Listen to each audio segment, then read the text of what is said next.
Olá, pessoal. Eu sou o Murilo, acadêmico de medicina da Universidade Federal de Pelotas. E estou aqui para mais um episódio do Ginecologicamente Falando, o podcast do Departamento de Ginecologia e Obstetrícia da Universidade Federal de Pelotas. Contamos hoje com a ilustre presença da nossa convidada, doutora Gláucia Carvalho, ginecologista, obstetra e preceptora em cirurgia ginecológica no Hospital Escola da UFPEL. Tudo bem com a senhora, doutora Gláucia? Tudo jóia, Murilo. Muito obrigado por aceitar nosso convite, doutora. É uma honra ter você novamente participando do nosso podcast. Nosso tema hoje será o câncer de endométrio, ou seja, o câncer no tecido que reveste a parte interna do útero. Neste podcast, vamos tratar das particularidades e tentar solucionar diversas dúvidas a respeito deste assunto, como as formas de prevenção, de diagnóstico, de tratamentos, entre outros questionamentos. Bem, doutora Glaucia, antes da gente começar a falar sobre o câncer de endométrio propriamente dito, eu gostaria que você explicasse brevemente o que seria esse endométrio e qual seria a função no útero da mulher. Oi, Murilo. Primeiramente, eu gostaria de agradecê-lo pelo convite de participar deste podcast sobre um assunto tão relevante que é o câncer de endométrio. Enfim, o endométrio nada mais é do que a camada mais interna do útero. É essa camada, Murilo, que durante o menarque, que é o período reprodutivo da vida da mulher, se prolifera e se descama, né, formando a menstruação. Após a menopausa, Murilo, essa camada, o endométrio, ela tem que ficar fininha. Ela não pode mais voltar a se proliferar, que é o que acontece no adenocarcinoma de endométrio. Entendi, professora. E assim, agora começando um pouco a falar mais sobre o câncer mesmo, existe um consenso sobre quais os principais fatores de risco para esse câncer? Tipo, eu já ouvi falar que ele pode ocorrer em qualquer faixa etária, mas que é bem mais comum em mulheres no período pós-menopausa, né? Então, assim, além da idade, teria outros fatores de risco? Você está certo, é isso mesmo. Embora seja possível em pacientes de qualquer faixa etária, o câncer de endométrio é mais comum em pacientes com maior idade, geralmente na pós-menopausa. Apenas 25% dos casos acometem pacientes na pré-menopausa e 4% dos casos vai acometer pacientes com menos de 40 anos. Os outros fatores de risco, além da idade, são obesidade, menarca precoce, menopausa tardia, anovulação crônica, como na síndrome dos ovários policísticos, alguns tumores ovarianos, principalmente os produtores de estrogênio, como os tumores de celulosa granulosa, que são bem mais raros, pacientes com síndrome de Lynch. Na verdade, Murilo, os principais fatores de risco relacionados ao câncer de endométrio são exposição estrogênica sem oposição da progesterona. Essa é uma dica fácil para todo mundo que quiser lembrar os fatores de risco para esse tumor. Mas a gente teria igual, a gente ouve muito falar sobre a genética na parte dos cânceres. Nesse caso, seria a genética mandaria muito ou não? Na verdade, Murilo, a gente sabe menos, né, sobre esses assuntos no câncer de endométrio. As pacientes com síndrome de Lynch perfazem aproximadamente 5% dos cânceres de endométrio, então não são muito importantes, né, nesse caso. Entendi. E a gente consegue estimar uma idade média de acometimento desse câncer, assim? As pacientes que a senhora pega no consultório, tem alguma média de idade ou a gente só sabe que normalmente é pós-menopausa? Então, Murilo, a idade média de acometimento desse tumor é por volta da sexta década de vida. Então, pacientes ali por volta dos 60, 65 anos. Claro que tem pacientes mais velhas, né, também. Mas geralmente a idade média é por volta disso. Entendi. E dentre os fatores que a senhora mencionou, a senhora falou de peso corporal. Eu gostaria de saber um pouco como que, assim, um peso corporal saudável, o ato de engravidar, diminui os câncer de endométrio. Se a senhora puder falar um pouco mais sobre esses dois fatores. Então, a gente sabe, né, que a exposição do estrogênio sem antagonização da progesterona é o grande fator de risco para esse tumor. Então, o que acontece na paciente obesa, né?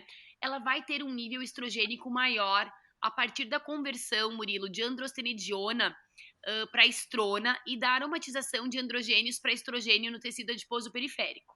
Então, quanto mais obesa a paciente for, mais aromatização periférica ela vai ter e mais estrogênio sem antagonização pela progesterona ela vai ter. Então, isso demanda um grande risco, tá? Além disso, a gente sabe também que essas pacientes mais obesas vão ter uma resistência maior à insulina, né? Uma resistência periférica à insulina maior e aumento de fatores de crescimento relacionados à insulina. E isso também aumenta o risco para esses tumores, tá? Uh, Em contrapartida, quando a gente está grávida, a gente tem proteção, porque a gestação aumenta os nossos níveis de progesterona, né? E tudo que aumentar os níveis de progesterona vai reduzir esse risco, tá? Entendi. É bem legal quando a gente começa a ver as causas assim, entender um pouco melhor, né, prof? Porque a gente vê muito, tal coisa é fator de risco, mas muitas vezes a gente não consegue compreender muito bem o motivo. E é bem legal esse apanhado que a senhora elucidou bem pra gente. Mas, enfim, visando um pouco, então, alertar um pouco mais as nossas ouvintes, assim, até mesmo os nossos estudantes também que escutam o nosso podcast, no câncer de endométrio, quais seriam os principais sinais e sintomas dessa neoplasia que assim, a gente deveria ficar atento? Então, Will, o principal sintoma é o sangramento na pós-menopausa. A paciente que já estava há mais de 12 meses sem sangrar uma gota apresenta um novo episódio de sangramento vaginal. E isso não está certo. Geralmente a paciente se assusta e procura o ginecologista. E isso faz com que a gente consiga diagnosticar precocemente esse tumor. Mas é importante lembrar, Murilo, que nem sempre vai ser um episódio de sangramento volumoso, tá? Às vezes é apenas uma secreção mais rósea, um corrimento amarronado. Isso acontece porque algumas pessoas podem ter algum grau de estenose do orifício cervical, tá? Do canalzinho do colo do útero e não vão apresentar um sangramento muito importante, tá? Mas o principal sintoma, o que a paciente tem que lembrar, né? E procurar atendimento passou mais de 12 meses sem sangrar e apresentou novo episódio de sangramento, a gente tem que investigar isso, tá? Entendi. Mas assim, a gente consegue fazer diagnósticos diferenciais, assim, hipóteses de diagnóstico com outros motivos, igual a gente escuta muito sangramento uterino anormal, que seria aquele palm-coin, certo? A gente tendo o câncer, seria a principal hipótese diagnóstica num sangramento pós-menopausa ou não, prof? Não seria, Murilo. Na verdade, o adenocarcinoma de endométrio ele vai perfazer cerca de 15% dos casos de sangramento na pós-menopausa, né? Então, na Aham, verdade, as principais causas de sangramento não vão ser o câncer, mas é o que a gente tem que excluir, tá? Então, o que a gente tem que saber dessas pacientes? A gente tem que saber se ela usa terapia hormonal ou não. Se ela usar terapia hormonal, essa vai ser a principal causa de sangramento na pós-menopausa dela. A gente, na verdade, vai acabar investigando, tá? Essa paciente, Murilo, porque pode ser atrofia endometrial também. Então, na verdade, ela pode sangrar porque o endométrio ficou muito fininho. Ela pode ter um pólipo, tá? Ela pode ter uma hiperplasia endometrial, né? Que ainda não é o câncer. Então, seriam os diagnósticos mais frequentes, tá? ah, entendi, prof. Mas assim, a senhora começou a comentar um pouco sobre a terapia hormonal. A gente sabe hoje que a terapia de reposição hormonal ela está cada vez mais presente no cotidiano de várias mulheres, principalmente no período pós-menopausa, né? Explicando um pouco para as nossas ouvintes o que seria essa terapia, a gente pode ter terapia combinada ou não combinada, né? Que seria a reposição de estrogênio e progesterona no corpo da mulher. A gente tem alguma relação com esse procedimento de reposição hormonal e o aumento do risco de câncer endometrial?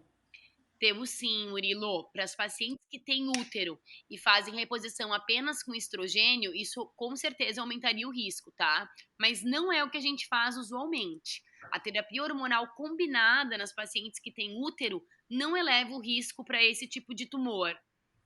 Entendi, prof. Perfeito. Bom, então, a gente sabe que a detecção precoce do câncer, em qualquer tipo de câncer, né, é uma estratégia para encontrar um tumor na fase inicial e assim possibilitar uma maior chance de um tratamento bem sucedido. Mas como a gente consegue fazer essa detecção precoce de um tumor? É recomendado algum tipo de rastreio periódico dessa patologia, algum exame? Como que é feito? Então, Murilo, como é um tumor que dá sintomatologia precoce, que é o sangramento na pós-menopausa, a gente acaba fazendo o diagnóstico mais cedo mesmo, se a paciente procura atendimento rápido após o episódio de sangramento. Em alguns casos, a gente pode desconfiar das pacientes que apresentam espessamento endometrial em algum ultrassom transvaginal solicitado por outra razão. Sei lá, a paciente começou com dor abdominal e pediram transvaginal. Nesse transvaginal, a gente viu que o endométrio, né, estava ali acima de 4, 5 milímetros. Bom, a gente pode, né, pensar que pode ser um tumor endometrial nesses casos. Mas não existe um rastreamento custo-efetivo para esse tipo de tumor, Murilo. É diferente, né, de como ocorre no câncer de colo uterino, no câncer de mama. Não existe um rastreamento específico, tá? A não ser se a paciente, né, é sabidamente mutada, né, tem síndrome de Lynch. Aí, nesses casos, o rastreamento ativo com ultrassom transvaginal ou cirurgia redutora de risco é recomendado, tá? Para as pacientes com síndrome de Lynch, a gente acaba oferecendo esterectomia com salpingofarectomia bilateral quando a paciente constitui a prole, né? Então, depois que a paciente tem os filhos que ela deseja ter, a gente considera fazer uma esterectomia com salpingofarectomia redutora de risco. Mas para a população em geral, não. Não existe nenhum método de rastreamento custo-efetivo. Entendi. Mas e como que eu consigo diferenciar assim? Eu tô com uma paciente que ela tá no período fértil, que ela tem o espessamento natural do endométrio. Eu solicito uma ultrassom transvaginal. Como que eu faço essa diferenciação, prof, de um espessamento? A senhora citou aí 4 milímetros. No período fértil da mulher, então, eu tenho um espessamento menor ainda ou não? Então, Murilo, os estudos não definem para as pacientes no MENACME o valor de referência, né, para espessamento endometrial, porque isso vai depender de acordo com a fase do ciclo menstrual que ela tiver, tá? Mas o que a gente considera?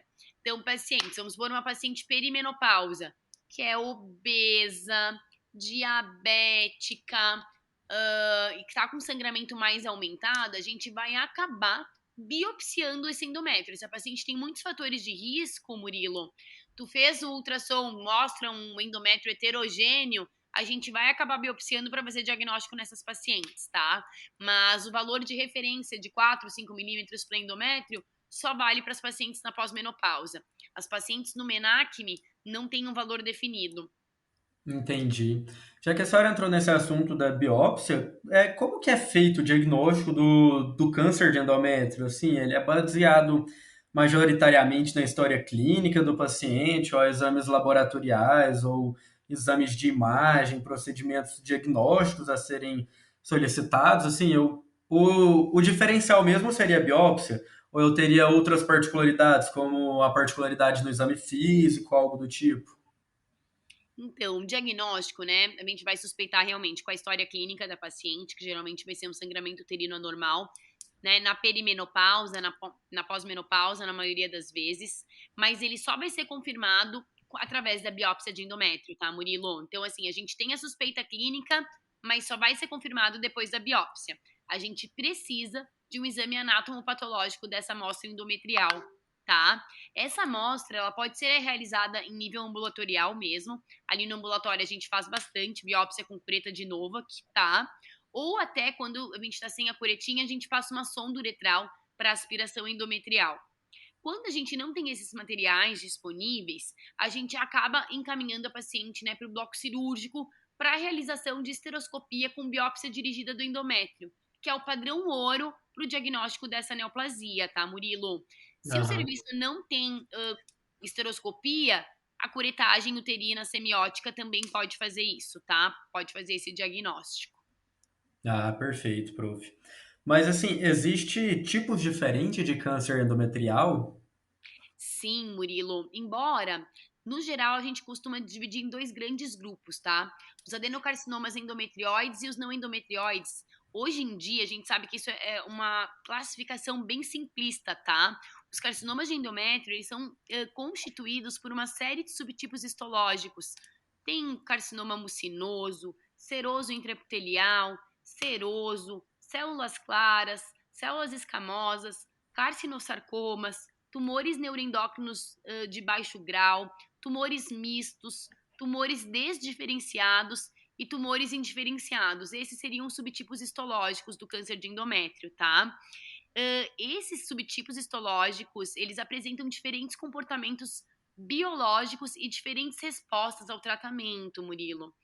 Hã, Hoje em dia, com o avanço da biologia molecular, a gente sabe também que tem outros tipos moleculares de câncer de endométrio.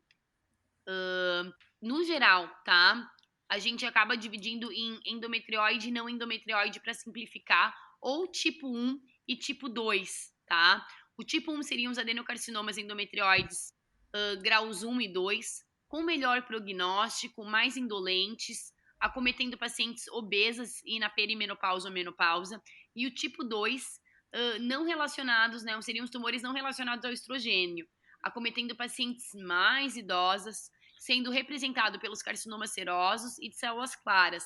Eles têm pior prognóstico, viu, Murilo? Aham, entendi, prof. Mas e hiperplasias endometriais, então, elas não são consideradas câncer de endométrio? Mas elas são lesões precursoras, viu, Murilo, do câncer de endométrio.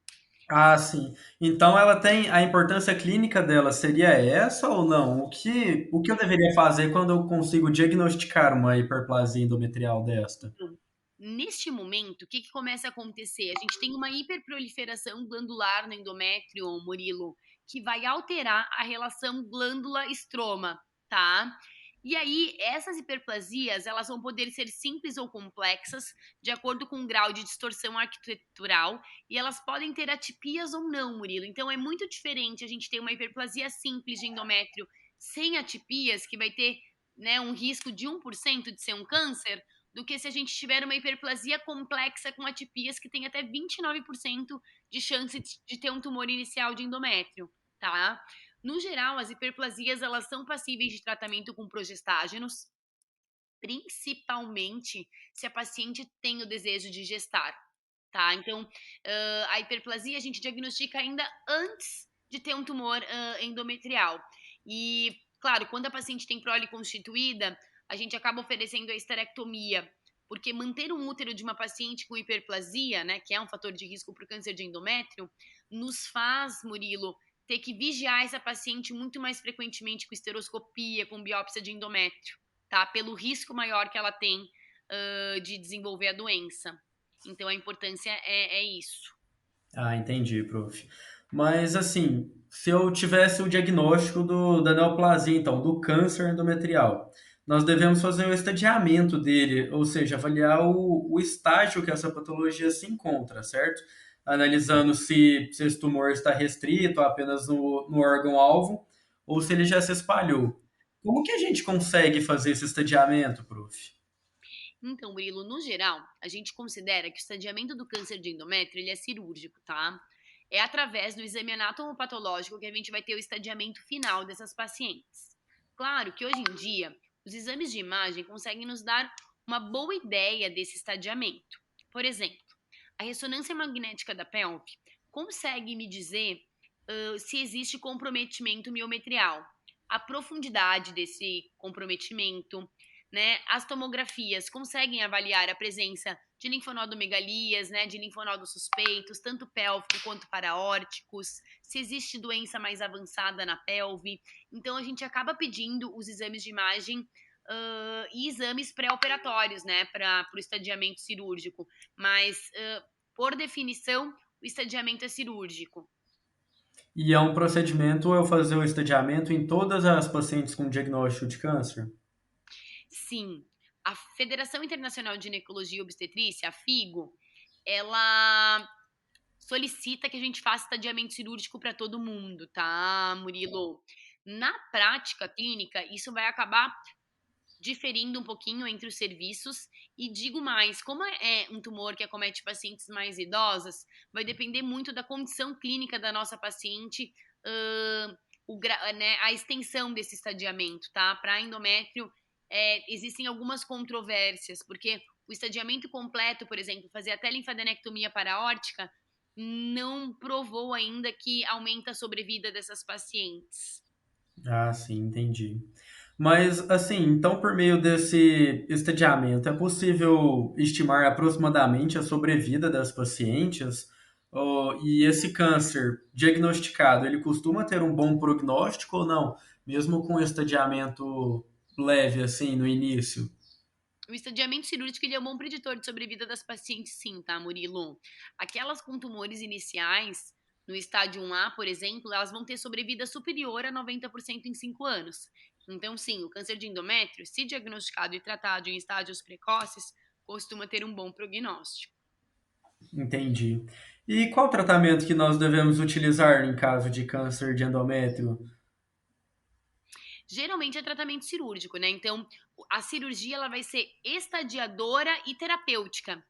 Tá, no câncer de endométrio, claro, Murilo.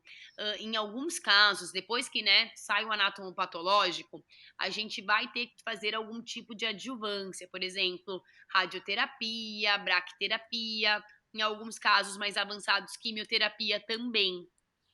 Então, assim, a gente pode elencar a idade como, assim, idades mais avançadas, normalmente a gente avalia a condição clínica da paciente para ver se ela suporta a cirurgia. Seria isso o tratamento? Seria isso, Murilo. Muitas vezes as pacientes mais idosas, elas vão ter maiores comorbidades, né?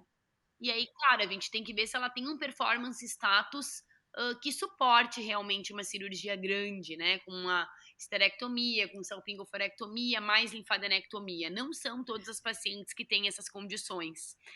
Eu tive até uma paciente o ano passado no ambulatório, que era uma paciente mais idosa, era ali por volta dos 80 anos, que ela tinha, uma cardiopatia bem importante. E a família queria muito que a gente operasse e a gente considerou que ela não teria condições clínicas para cirurgia. Eu encaminhei ela para radioterapia, tá, Murilo? Essa paciente, 3 meses depois, morreu de doença cardíaca. Ela nem chegou a fazer a radioterapia. Ou seja, era uma paciente que durou mais 3 meses e que possivelmente não teria saído da mesa cirúrgica. Essas coisas que a gente tem que considerar quando a gente vai tratar a paciente, né. A gente quer dar mais tempo de vida, mais qualidade de vida. Então, dependendo do comprometimento clínico que essa paciente tem, talvez a melhor opção seja a radioterapia, por exemplo, e não cirurgia, tá.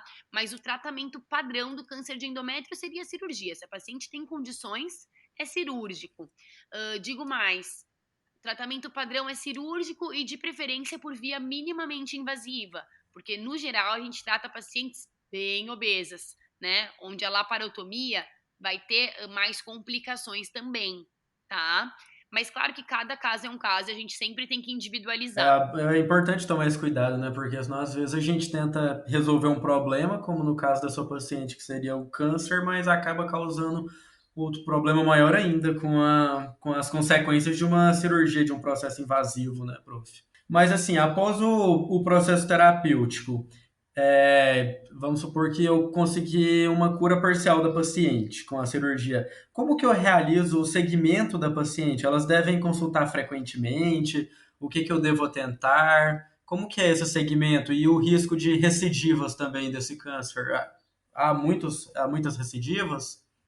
Então, Murilo, no geral, a gente acompanha essas pacientes por cerca de 5 anos, tá?